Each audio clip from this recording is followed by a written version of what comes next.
Okay everybody, so today I'm going to continue in the Adobe Photoshop CC book, beginning Photoshop, and talk a little bit about chapter 4, which is working with layers. So the first thing I want to do is open up the chapter 4 assignment, which when I open up Bridge here, and this is Bridge, you can tell because the top says Adobe Bridge. If I go to Film Strip, you'll see that it's underneath my favorites are the lessons, and when I click on the lessons they all appear down here. And I want to go to lesson number 4, which is what I downloaded from the web, and I'm going to go to the Start PSD and click on that, and that's going to go ahead and open up this first one. Now we have some layers already selected in this particular one, and you can see that there are 5 layers here, and we have a pineapple layer and a background layer, which both have their eyes, the eyeballs on here, and if you click on and off that eyeball, that's going to turn that layer on and off. And you can see that with the flower here.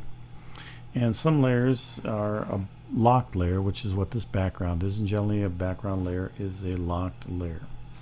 So once we have this basic one open, we want to go ahead and open up another image for this particular lesson. So we're going to go up to File, to Photoshop, and I'm going to go down to Open. And then once that opens up, you see that it opens up in lesson 4, because generally we'll open up wherever you were before. And we want this beach PSD here, we want this picture here, and we're going to go ahead and open that one on up.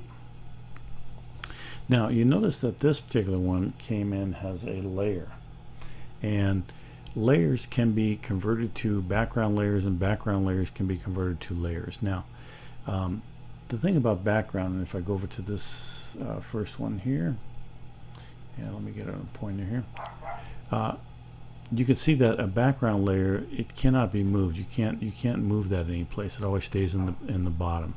And any other layer can be moved around and adjusted in the stack and the layers panel. So a layer can be, I'm going to go back over to my beach scene here. A layer can be made into a background layer. So what you want to do is go up to layers, go to new, and go background from layer and click on that, and now this layer has become a background. You see that it is locked now. Now I can convert it back to a regular, because you notice that if I double click onto the background layer, it wants to make a new layer. It won't allow you to change the name from background. So if I want to convert it to just back to a regular layer, I can go ahead and click on that lock, and that converts it back to a regular layer.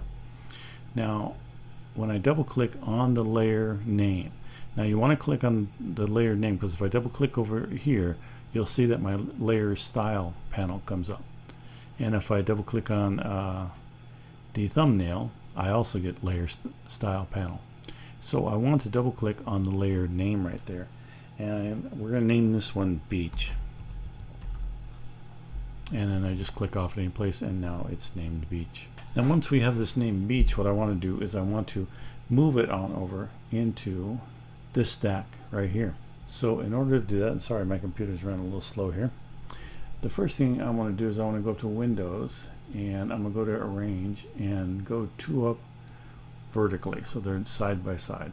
And when I click on that, now I have both these next to each other. So instead of consolidate all tabs, which is the way that it was before, right now I have them side by side. So now I can take and I go to my move tool, which is this very top one here, or press V on the keyboard. Okay, so now I want to drag this beach image on over to the pineapple, but I want to make sure it goes in the correct spot. So I'm going to click on my pineapple and click any place on this picture. You see that my layers come up. You notice that I'm on the flower layer that I had before. So I want to make the active layer the background layer, because when I drag this picture on over to this side here, it's going to place it above whatever the active layer was. So if I had the flower highlighted to be above the flower, and I don't want it there, so I want it to be on the background. So now I'm going to come back over and click on my beach scene, and all I have to do is make sure I have my move tool, and I'm going to grab it and just drag it on over here. And any place inside here, I will let go of my mouse button, now my left mouse, and I will say OK on the color profile, because it is a little different. Notice that my beach scene came in crooked. Now I can go ahead and move that around, because it is highlighted right here, so I can move it around, try and get it square. But what I can do is I'm going to put Command Z, and Command Z again to go back. What I'm going to do is this time when I click on my beach scene over here, when I click to drag it, I want to hold down the shift key, and when I hold down the shift key and I drag it on over here and I let go, now I keep holding down the shift key, I let go of my mouse button, I click OK, and then now it centers up this image perfect inside of my other image here, and you can see that it's on top of the pineapple because I had the flower selected in the last one when I was showing you guys. So all I want to do now is go ahead and go to this layer right here, and I'm going to click and drag it down below the pineapple, and so now it's sitting below the pineapple. And if I just want to see my beach image here, I click on the eyeball on the pineapple and the pineapple disappears, and now I can see the beach image. At this point I can go ahead and close out the beach side scene here. So I'm going to click over here and click on the X here to close that out, and I don't have to save it because I already have it in my layers on this side here. Now I'm going to go ahead and make this just a little bit bigger so you can see it. So I want to put a border around this image, but you see that we have a white background, so it's kind of difficult to see that border on a white background. So what I can do, and let me just adjust this layer here a little bit so that you can see all of my layers there. So what I can do is if I want to solo a layer, when I go to click on the eye, I can hold down the Alt or Option, and when I click on that eye, it solos that layer, and when I click again, it unsolos it. So for example, if I had all of these guys on here, I can hold down the Alt or Option and I click on the eye of the beach, and now my beach layer is the only one that I see here. So with this layer selected, I can go ahead and go on up to layers here. First I can choose my layer, and I can go up to layers. Sorry, my computer's running a little bit slow because of its recording. And I can go down to layer style, and I can go over to stroke, and it's right here. Stop. There we are. And this brings up the stroke layer here. Now this brings up all of our layer styles. This is all over here, but when you click on the stroke up in the layers tab here, it will automatically select the stroke and select that layer for you to work on. Now there is an optional way that you can do this. Let me just close this out here just to show you. So I can come over here to this layer here, and I can double click on it, and that will also give me the layer style. Now when it does that, it starts at the blending option at the top, so I would have to actually go down to stroke here, click on that layer, and make sure that layer is highlighted and check mark, so that way it's handling both of them there. So in our layer style here, we want to make 5 pixel wide stroke around our image here, and I put 45, sorry. Let me back up one and put 5. And I wanted to make sure that it's positioned on the inside here. That way it's on the inside of the picture. So that means that the stroke, instead of going on the outside of it, it's going on the inside. So it's overlapping by 5 pixels onto the image here. And the blend mode, I want it to be normal. Now we can do different blend modes, and we'll talk about blend modes later on. But for here, we want it normal, and we want the opacity here to be 100%. Now the other thing we want is, remember I said that I wanted a white border here. So I'm going to go ahead and click on my color, and I just click in the upper left corner here to create a nice white border here, and select OK. And you see that the old color was this green, the new color is going to be the white. So we'll click OK, and we'll click OK here, and now we have our white border around the beach photo. And it'd be a good time if you want to go ahead and save it, but we have that set up here now. So I can come back over here to my layer, hold down my Alt Option, and click on the eyeball, and all of the images will appear that I had on before. So we'll just turn this off for a second here. Turn off the flower. So these are the images that you'd probably see if you're following along. So in our layers panel here, let me turn on all of these eyeballs here by clicking on them so that we can see all of the stuff that's in this picture. So these layers are the stacking order on our layers, and what that means is that the beach scene is over the background. The next one's going to be the pineapple, which is over our beach scene, which you can see that there. Then the flower is going to be on top of all of them, and then the Hawaiian lettering is going to be on top of all of them, and the postage mark it's going to be on top of all them. So you can see that that's spanning all of those images. So that's the stacking order.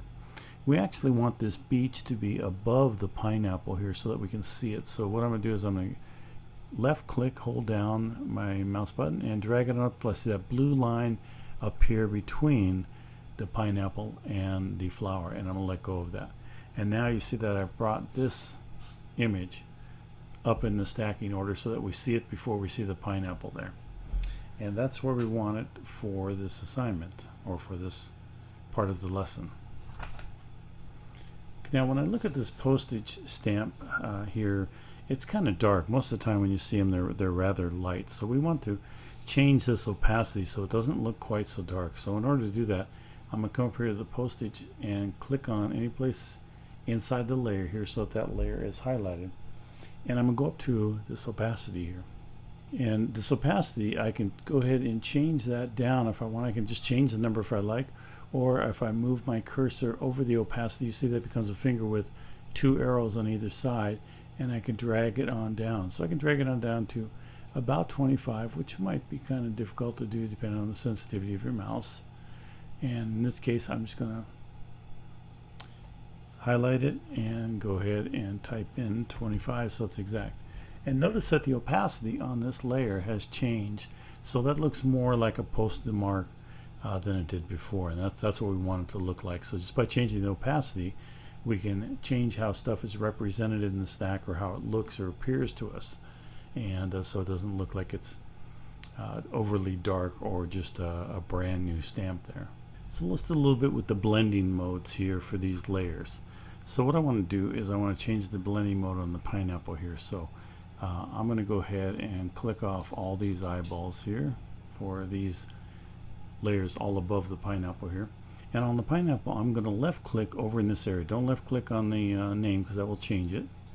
And then I'm going to put duplicate layer. And it's going to come up as a name for pineapple copy, and we're just going to leave it at that. We're going to select OK. And notice that it placed it above the pineapple layer. And on this layer here, we're going to change these modes. Now, the blending mode affects how the color pixels on one layer blends with the pixels on the layer beneath it. And we have our pineapple copy above it.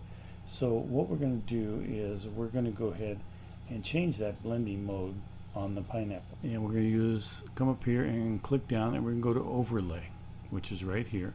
And notice that when I go to that, how it has changed. You can see that as I move through, you can see that these blending modes change how they react to the image below.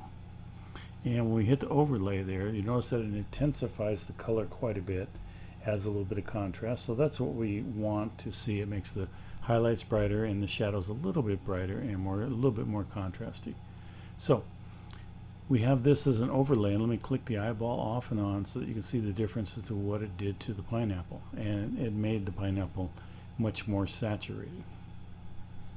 And another way that we can use the blending modes is if I go ahead and click on the postage stamp here, you notice how that sort of disappears there, the postage layer.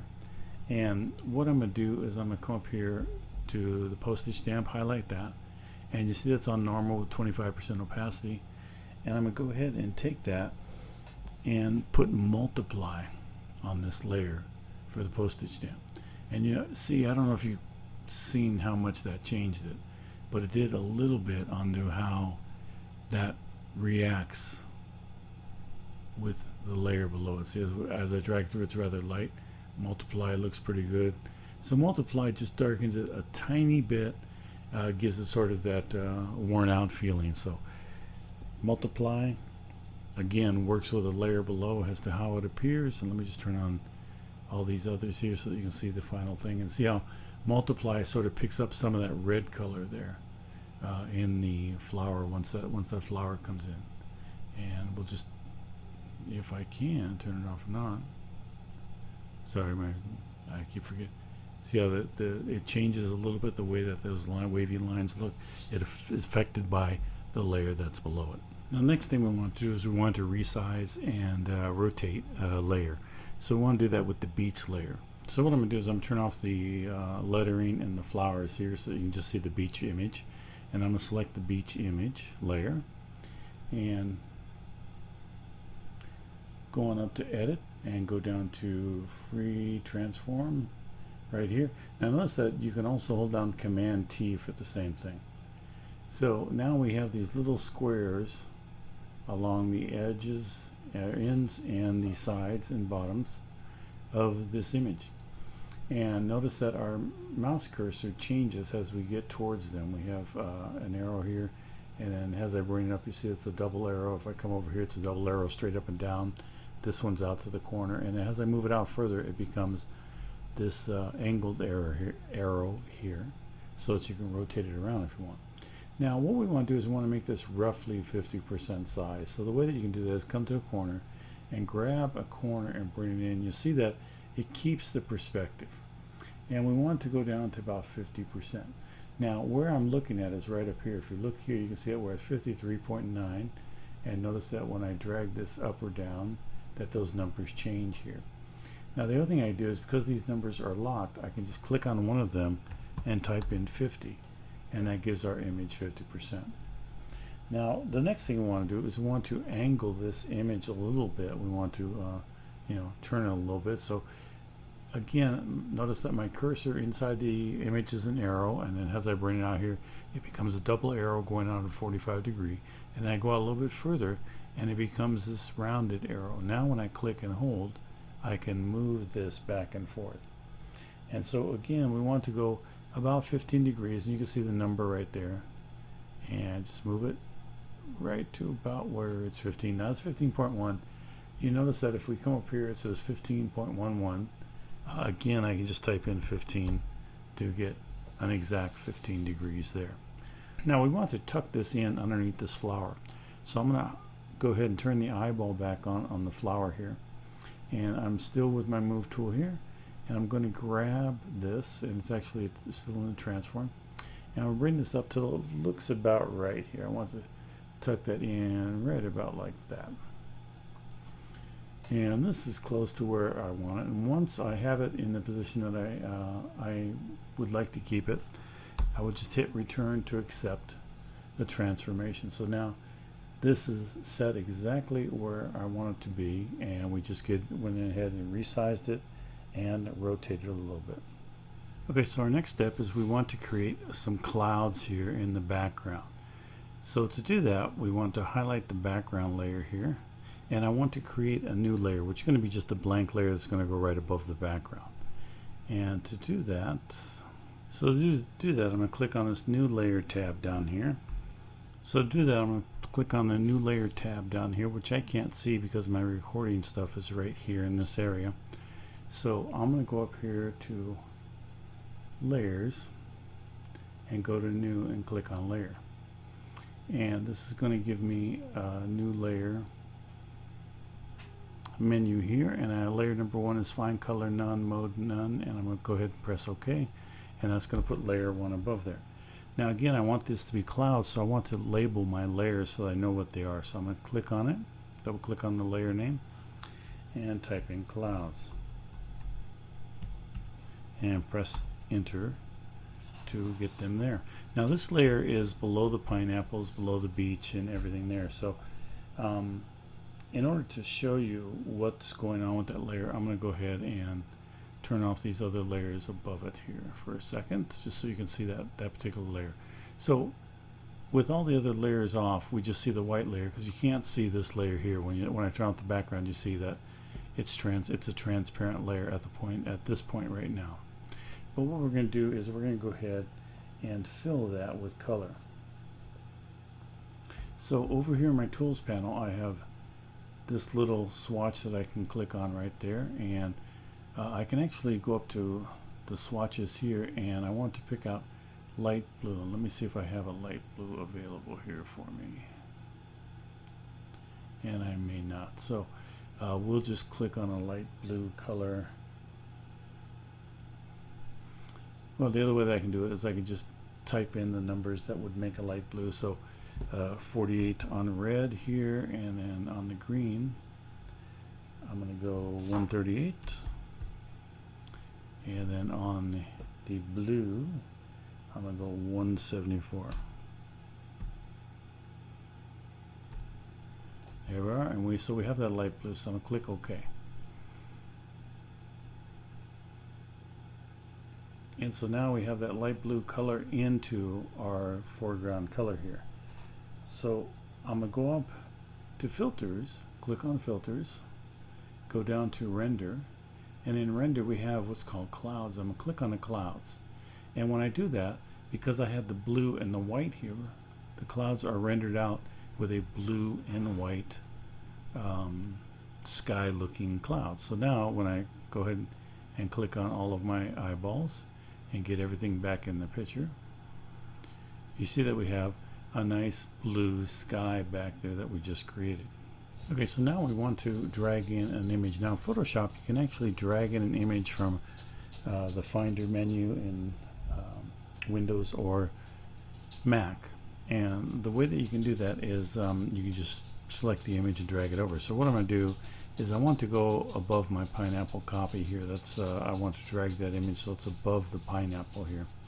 And let me see if I can grab the end of this here.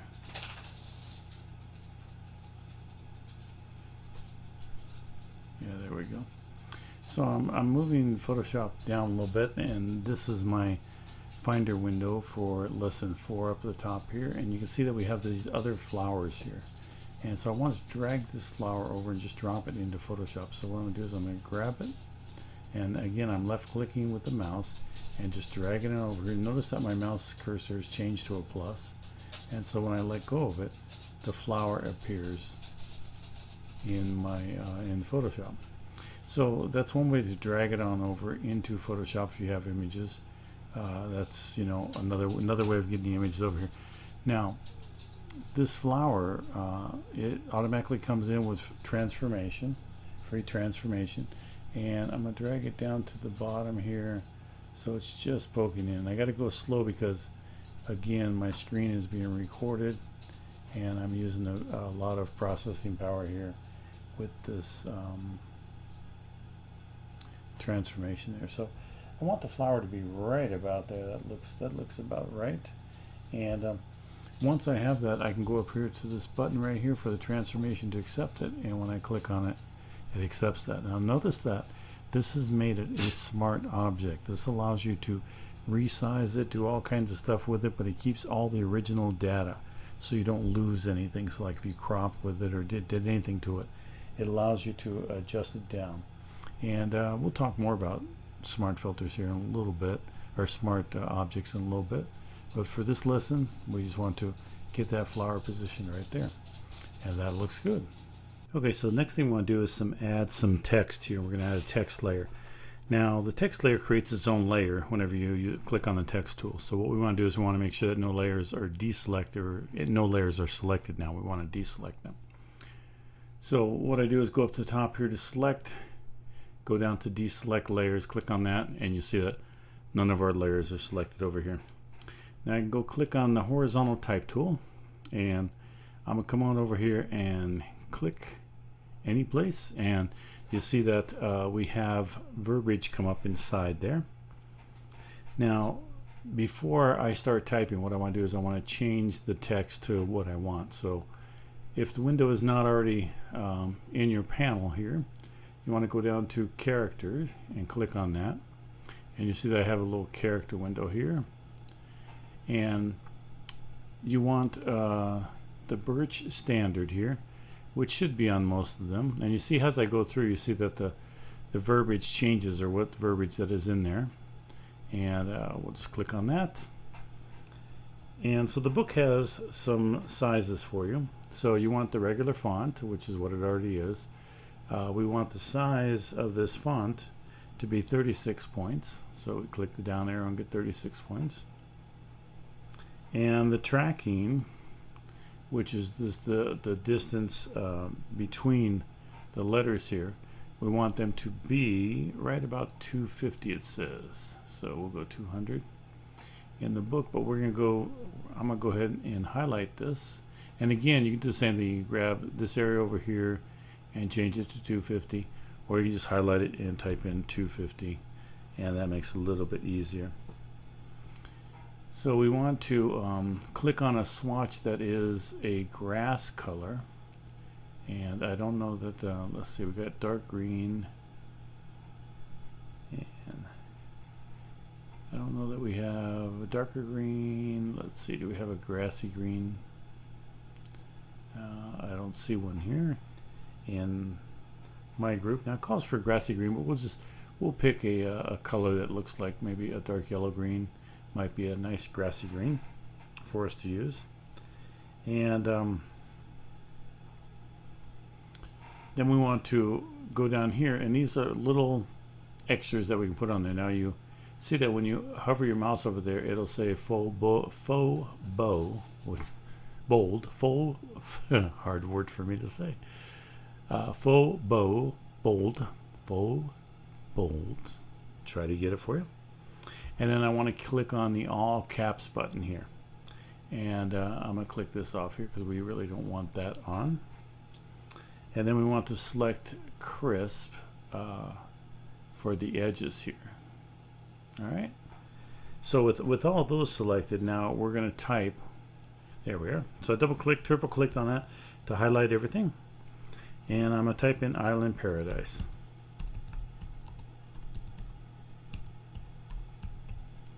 And then we're going to look and see where it's at. Now, you can see in our thumbnail eventually is going to change, but what we want to do is we want to move this on over because it's not, completely in the right spot. So I'm going to go up to my move tool here, and I'm going to change the Island Paradise on over there.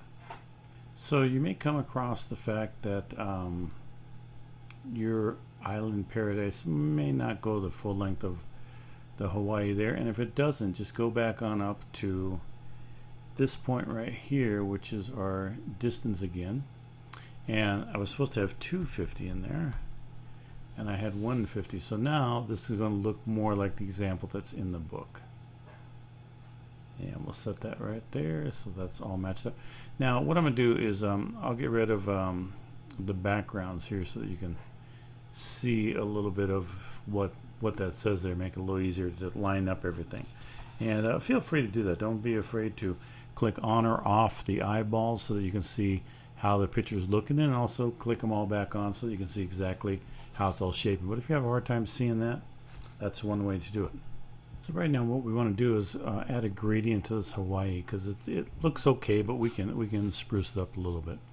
So I'm going to go ahead and come back on. Let me close that down. That was my character panel there. And I think I'm as tall as I can go with that, so what I will do is scroll up and down to get to where I need to be. So I want to select my Hawaii layer here, so that's selected. And then I want to right click on the thumbnail here, and I want to pick select pixels. Now once I do that, you'll see that the Hawaii has all been selected now, and you want to do that because we want to keep everything that we're going to do right now inside those letters. And so once that is selected, we're going to go over to the tool panel and we're going to select the gradient tool. Now the gradient tool can be hidden, and a lot of times if you click on the bucket there, if you have the paint bucket showing, that's what I have here, you'll see that there's a gradient tool there. And click on the gradient tool, and that's the tool that you want. So if you don't see it, it's probably because this one is there instead. So that's the paint bucket tool. Just go ahead and right click or just click and hold, and your menu will come up, and click on the gradient tool. Now at the top we have the gradient tool menu up here that allows us to do some things to it. So the first thing we want to do is we want to select a different color for our foreground and background. So I'm going to click on the swatch here, the foreground swatch, and it's going to come on over here, and we want a bright color orange. Now I can move this down to orange here and then select a bright color orange. I would say maybe that's about the bright. So what I do is I just adjusted the hues over here down to the orange area, got the orange that I wanted, and I clicked in that area, and you see that current is green, the new one is going to be orange. That's what I want, and I'll click OK. So now I have orange here. The next thing I want to do is in the option bar with the gradient selected, I want to click next to it and select the type of gradient that I want. Now I want the foreground to background, so I want it to go from orange to white, which generally is this first one here.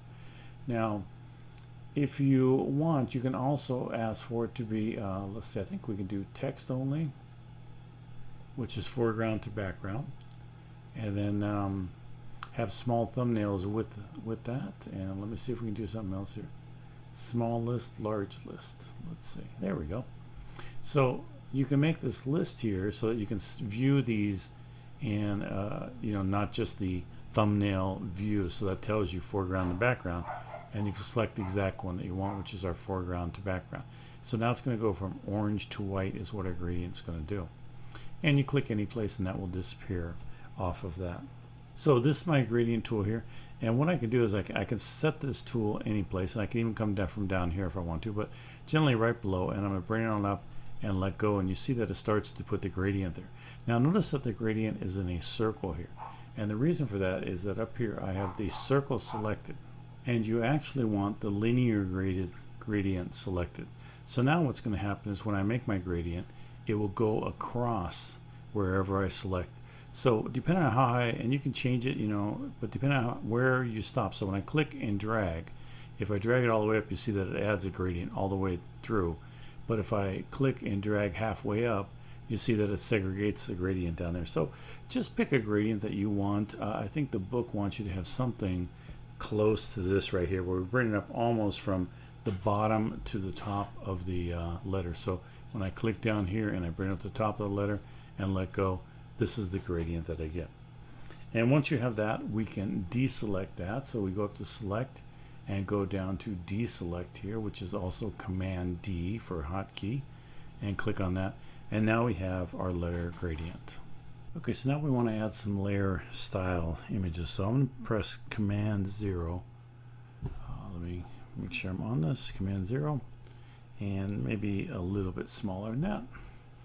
So that way you can see the image that I have so far.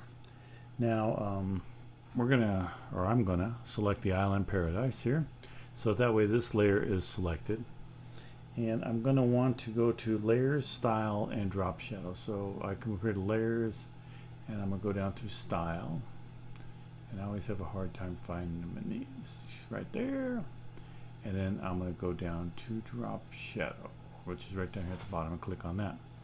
So my drop shadow layer style come up.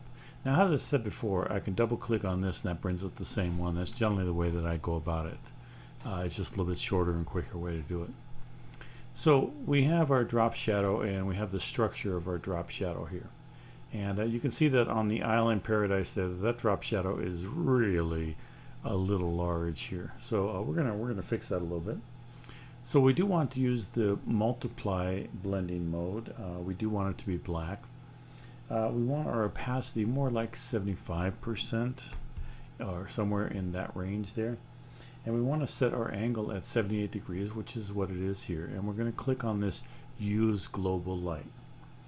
And our distance, we're going to bring that down to 5 pixels here. And we're going to come down to the spread, do that 30%.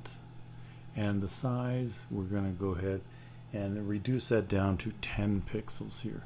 And you see that right away that changed quite a bit here. So when we click on the global light, let me talk a little bit about all these settings that we've just changed. When we click on the global light, selection is one master lighting angle that is available in all layer effects that have shading. So if you set it on one of these effects, every other effect that uses global lights selection inherits the same angle. So they all stay at the same angle. Everything stays uniform. Now, the angle here, this right here, determines the lighting angle at which the effect is applied to the layer. So the distance determines the offset distance for the shadow or satin effect. The spread determines how gradually the shadow fades towards the edge. So the spread right here is that one right there. And the size determines how far the shadow extends out from this. So as we increase that, you saw that before that this was increased quite a bit. And so if we take and bring this out, you see that our shadow just starts to really get crazy out there. And as we bring it in, we can actually bring it back to 0 and have no shadow spread at all or size. And you can see that that's a very sharp line down here. So I'm going to put that back to 10 where we had it so that looks correct. So I clicked OK to accept that, and our dialog disappears. So what I want to do is I want to You can see that I have the effects drop shadow right here. And what I want to do is I want to add that to the Hawaiian effect here. So I can take this effects and grab that and drag that down to the Hawaiian and drop it here. Now when I do that, it actually brought that effect down to the Hawaiian here. But if I wanted to, and which is what I want to do, is I want to add that effect to both of them. So if I hold down the Alt option when I click on this effect and drag it up to the island and let go, you see now that I have that effect on both letterings right here, and that's what we want right there.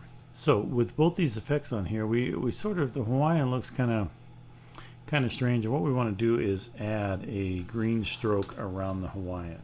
So with the Hawaiian selected, I'm going to click on the FX button, double click on it, open up my layer style, and I'm going to go ahead and click on my stroke right here. Make sure that it does the check mark too.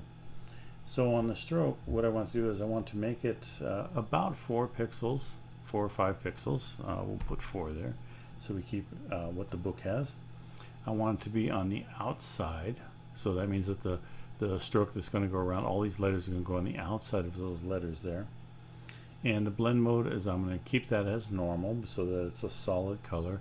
The opacity I'm going to keep as 100%. And so the green, we're going to click on a green here. And so what I can do is, you notice that if I come off here, is I can actually go right on over here and select the green that goes with the Island Paradise. Now I can actually just click on this and select that exact green if I wanted to, and you see that that exact green is around the Hawaiian. So this color, just by clicking with the eyedropper. So once you're in this particular color picker right here, when you come back onto the picture, I can pick any color. I can actually go to the yellow right there, and it would automatically select the yellow. But I do want a green around there, so I'm going to select that, and I'm going to make it just maybe a little bit lighter shade. Come on up here. Just something that complements it, not that it has to be exactly the same.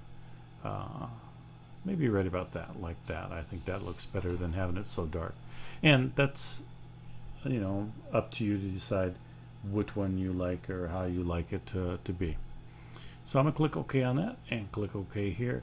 And now I have my lettering with green all the way around it. Now this flower down here, we're also going to add a drop shadow to that. So I want to click on the flower and make sure that that layer is selected. And again, I'm going to go up here to layer and go down to layer style. And from here, I'm going to pick a drop shadow again. Oops, let me get back there and drop shadow. And so my drop shadow is going to come up, and so I'm going to make some changes here. First, I want the opacity to be 75 or 60%, from 75 to 60%. So I'm just going to type that in. And the distance here, we want it to be a little bit more distance on this particular one, so we'll have it at 13. And the spread, we're going to bring that down to 9. We don't want it to be quite so far. So we'll bring that down to 9%. And make sure that global light is checked. Now, we don't want to save it or click OK yet, because we're actually going to come on over here to the satin right here. Click on the satin here. So once this is selected, we want to make sure that invert is selected here. And on the color, we want to click on that and make sure fuchsia color. So we're going to select a color that looks close to fuchsia, or one that you think looks close to fuchsia. I think this looks close to fuchsia. I could be wrong. Totally. We're going to make sure I'm going to select OK. And I want my opacity to be about 20%, which is right where it is. And the distance, we'll have it about 23, 22 pixels would be fine. What that does is that adds, the satin layer effect applies interior shading to create a satiny finish. So the contour controls the shape and effect. Invert flips that contour. So we're going to put OK here. Now we can click on this preview right here. If you want to see what it does, you can click on and on that on and off that preview. Let me move this out of the way here so you can see that flower. So I click on the preview, and you can see what it does. It intensifies the fuchsia looking color of that flower, and we add our drop shadow there too. So we'll select OK on that. Okay, so now we're going to work on this purple flower down here, and I'm going to drag my bar here down so we can see flower number 2. I'm going to select flower number 2, and I want to add a hue and saturation layer to that. So what I can do is I can come up here to adjustments and go on over to my hue and saturation layer, which I believe is that one right there. Yes, it is. And I'll click on that. And you see that above the flower, it added a hue and saturation layer here. And you see that these properties right here have changed. And I'm going to drag this down so you can see all the properties in the hue and saturation. So as you can see, that added a hue and saturation layer right above our flower number 2. Now this will actually affect everything below, but we'll talk about that in a minute. So what we're going to do is we want to affect the hue. So the hue, we want to add 43 to it. So we'll drag this on over till it becomes about 43 right there. And then saturation, and I'm just going to type it in to make it a little faster for you guys, 19. And lightness, we're going to keep it 0. So you can see that when I click on and off the eyeball, you can see what happens to that purple. And you see what happens to the pineapple, and you see what happens to the background too. So this hue and saturation layer is affecting the flower, the pineapple, the other pineapple, the clouds, and the background all together. So it's changing all of those when that is on, and you can see that happening here because our pineapple really looks wonky now. But I only want it to affect just this flower. So if you right click on this, you can go and create a clipping mask. So what I did was, again, I'm in this area of the layer of this hue and saturation, and I right clicked on it, and I'm going to create a clipping mask right here. And notice this downward arrow. This means that this hue and saturation now is only going to affect the layer that is directly below it, and that's my flower layer there. So now you see when I turn off and on the eyeball, if you look over at this flower, you see it goes from purple to fuchsia, which is, you know, a purple, well, sort of a pinkish that looks to me, to give it the same related color as this one right up here. So that's the whole idea there, is we just change that on over and intensify the color on it and make it look nice. That's how a clipping mask works. Now the other way that you can do a clipping mask too is if you hold down the Alt and you drag your cursor down, you see that it changes, your cursor changes when it hits that line right there. So when I click on it now, the hue and saturation mask is no longer clipped to the flower. If I hold down my Alt and move my cursor in between those two and I click on it now, I've created a clipping mask there. Now the other way you can create a clipping mask is right here in the hue and saturation properties. There's a clipping mask button right there, which also allows you to create a clipping mask. So you want to make sure that you have a clipping mask on, so it's only affecting the flower right here. So the nice thing about layers is that you can change them or go back and change them if you like. So let's go up here to our island paradise, which is this word right here, and I'm going to go ahead and click on that layer. I'm going to come on over here to my text tool here, and you notice up at the top here that we have that at a 36 point. So what I would like to do is change that down to a 32 point. So I'm going to type in 32 and I'm going to press enter, and you notice that the island paradise changed down to a 32 point text, which is a little bit smaller and sort of fits in that a little better. Now we can also click on this, and you notice that when I bring my cursor, I'm still in the text tool, when I bring my cursor inside here, it changes to this little bar. And so if I click on Island in Paradise, I can type in of if I like, and Island of Paradise is what I can place in there. But we actually don't need that word in there, but I just wanted to show you how that can go in there. So I'm going to press the delete button twice and go back to Island in Paradise. Now by changing the size here, I may need to adjust it a little bit to line it up, but I think it's pretty close. Okay, so this postcard is almost done. We're going to make a couple more changes. The first one we're going to do is the postage mark. We're just going to select that and make sure your move tool is selected right up here in the corner. And I'm going to drag that down to right about here where it shows up a little better. Looks more like a postmark that might have been made on a postcard, because you know they run through a machine. They're all over the place at times, and it doesn't have to be precise, but that's where I'm going to leave that one there. And then now what I want to do is I want to make sure that Island Paradise, because that is the very top layer that I have here, is selected. And I want to make a new layer. Now normally you can do that down here at the bottom, but because I'm recording this, I can't see this, and you can't see the tools that are blocking my view. So what I'm going to do is I'm going to go up to layers, I'm going to go to new and create a new layer. And I could also use these hotkeys right here. And I click on it, and you see that this layer comes up, and I can actually name this layer right now if I want to, but we're just going to leave it as layer 1 because we'll rename it here in a minute. And click on it. So now I have a layer number 1 here. So what I want to do is I want to go up to select and click on select all so that everything is selected in that layer. And I'm going to go select again, and now I'm going to go down to modify and I'm going to select border. And it comes up at a 10 pixel, and we're going to leave that with that 10 pixels. So I'm going to click OK, and you notice that we have a 10 pixel border going around everything now. So it expanded out the size of that layer, this layer right here. So I have this border that's going around now, and you know, you can see it comes in here, so it'll cut off a little bit there, but that's going to be our border that's going to go around this picture. And what I want to do is I want to fill that color with white. So in order to do that, I have to make sure that my foreground color is white. Now if I hold my cursor over this orange color here, you see that that's the old orange color, but that's our foreground color. Now I can click on that and just change it to white, or you can see that we have white as the background color. If I click on this double arrow right here, you'll see that switches those colors back and forth. So with the white selected here, what I want to do is I want to go up to Edit and Fill, and then I want it to be, when I select this, I want it to be the foreground color, and I'm going to click OK. And so now I have a white border around this image right here. You can see it going all the way around it. So now I can go ahead and just deselect that, and I have my little white border going around the image. You can see that it's faded in there, and that's just because of the settings that it's set to, but we're okay with that. Now last thing you're going to want to do is save this. So I want to save this both as a Photoshop file so that I can come back and I can play with these layers if I want to later on.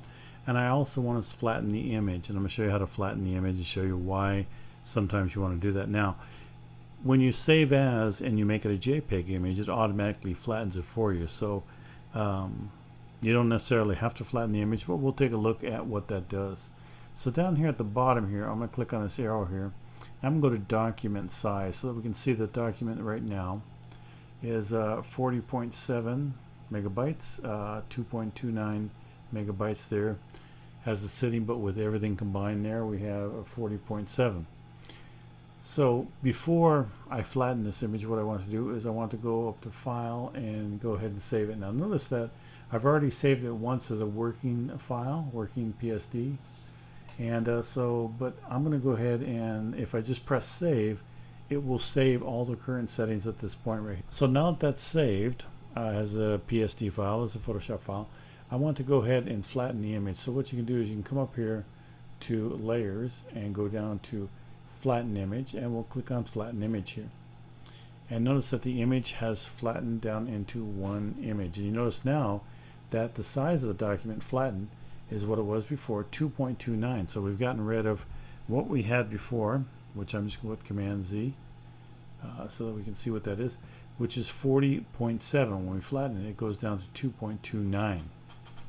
And so that's one of the reasons that you may want to flatten something. So again, we will go up to Layers and we go down to Flatten Image, click on that. Now we have a much smaller file. But the only problem with this is that if you open it up like a flattened image, all you have is just this background. You can't change anything. You don't have any layers anymore. You lose all of that. So again, Command Z. I'm going to bring these all back. As long as I don't save it, I can put Command Z and bring this back so that I can continue working on it. So the other way that you can save out this image so it becomes flat automatically is you go up to File and go down to Save As. And now I can go ahead and save this as postcard. And I come here where it says Photoshop and go down to JPEG, click on that, and press Save. And then I can decide if I wanted a large file or a smaller file and the quality. So, you know, right around 8 to 10 is good for most things. And I save that. Now I have a JPEG file and a Photoshop file saved together that I can always pull up. So that's the finish of chapter 4 in the book, and hopefully you'll tag along with me when I continue to do chapter 5, which is all about quick fixes. Thanks for watching.